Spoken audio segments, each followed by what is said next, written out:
ошол мезгилде эле ошол кыргыз мамлекеттүүлүгүн түзүү иш аракеттерин жасаган экен Ажы би. Ошол түштүк кыргыз урууларын гана бириктирбестен ошол анжандык бектерди өз тарабына ыктап, анан сырткары ошол түштүк кыргыздардан сырткары түндүк кыргыз урууларына дагы элчилер жиберип атайын алар менен бирге чогулалы бир бийлик, бирдиктүү бийлик түзүп, ошол сырткы душмандарга каршы күрөшөлү деп ушундай аракеттер жасаган экен. Бирок ошол мезгилдин саясий кырдаалга жараша анын бул иштери да толугу менен ишке ашпай калган. Ирдана бек менен Адыгене уруу биримдигинин Ажы бийи Фергана өрөөнүндөгү эки чоң бири-бирине атаандаш болгон эки чоң фигура деп айтылат да.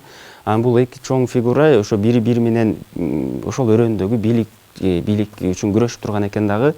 Алар сырткы бир күчтү, үчүнчү тарап күчтү өздөрүнүн кызыкчылыгы үчүн колдонууга аракет жасаган.